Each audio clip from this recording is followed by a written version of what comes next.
Have you ever felt like something was off, but the moment you brought it up, the conversation somehow turned into you being the problem? That feeling can be confusing, not because you lack intelligence, but because emotional deflection is powerful. When someone is hiding something, especially something serious, they rarely confess immediately. Instead, they redirect, they soften, they shift the spotlight. And if you're not careful, you stop questioning them and start questioning yourself. Let's talk about subtle phrases that often appear when someone is trying to avoid accountability in a relationship, especially when emotional or physical boundaries may be crossing lines. This isn't about paranoia, it's about pattern recognition. One common response you might hear is, "You're overthinking this." On the surface, that sounds calming, almost reassuring. But notice what happens psychologically. Your concern doesn't get addressed, your question doesn't get answered. Instead, your perception gets minimized. Healthy reassurance sounds like clarity. Deflection sounds like dismissal. There's a difference. Another phrase that deserves attention is, "They're like family to me." Labels can be protective shields. Sometimes people emphasize titles to discourage further questions. But real transparency doesn't rely on labels. It relies on consistent behavior.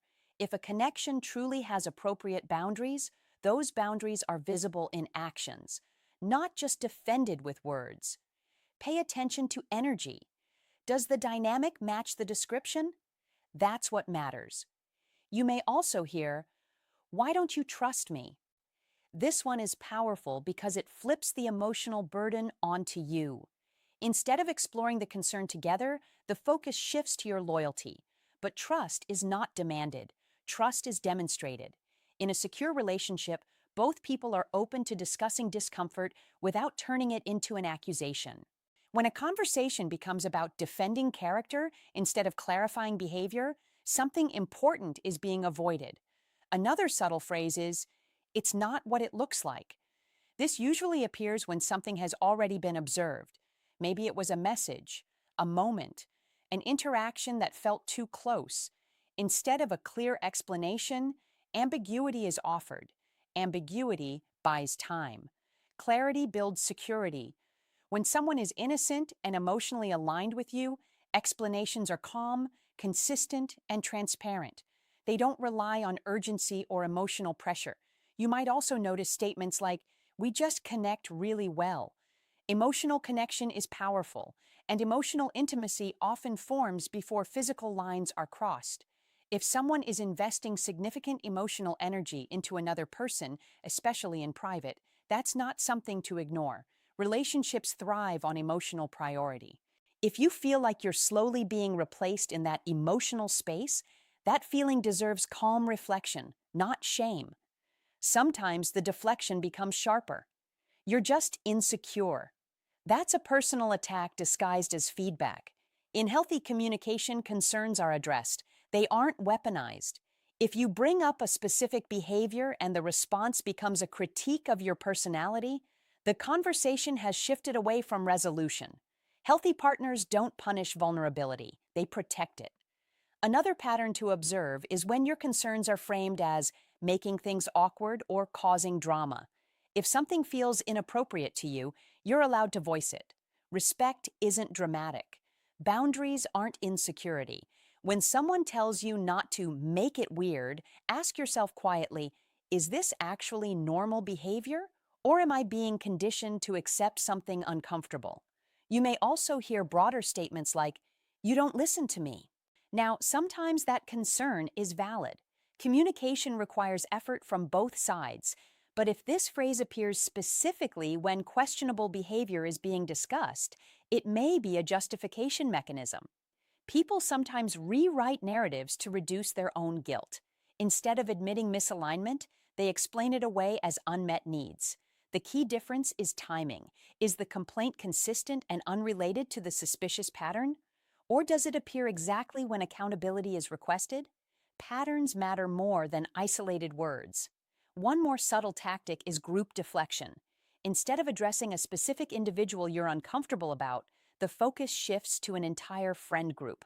"Why don't you trust my friends?" This reframes the issue as social hostility rather than a specific boundary concern. It dilutes the focus. When clarity is needed, keep conversations specific. Generalization often protects the real issue. Now let's zoom out. If you're constantly confused, if you feel like you're apologizing for noticing things, if your intuition is repeatedly dismissed rather than explored, that's not a small issue. Healthy relationships create stability.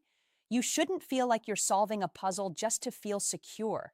You shouldn't feel afraid to ask simple questions, and you definitely shouldn't feel ashamed for observing behavioral shifts. Here's something important. Intuition is not paranoia. Intuition is pattern recognition built from subtle cues, but intuition should lead to calm observation, not explosive confrontation. If something feels off, don't argue louder, observe longer, watch consistency. Notice whether explanations align with behavior over time. Trust is built in patterns, so is deception. And here's the most grounded truth. If someone truly values the relationship, they will protect it. They won't blur lines that cause confusion. They won't repeatedly place you in situations where you feel insecure and dismissed. They will choose transparency, even when it's uncomfortable, because respect is protective. If you're facing this kind of situation, don't panic. Don't accuse, don't beg, step back, reduce emotional reactivity, strengthen your own boundaries. If someone senses you are calm, observant, and unwilling to accept inconsistency, the truth tends to reveal itself, not through confession, through behavior. Remember this: loyalty doesn't need dramatic defense, honesty doesn't require emotional intimidation, and real connection never depends on silencing your instincts.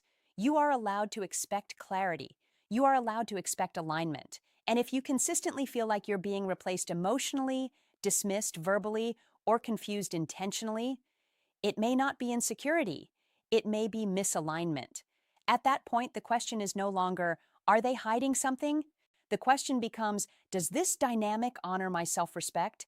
Because relationships aren't just about love, they're about psychological safety. If this message resonated with you, reflect honestly, not with anger, not with ego, but with clarity.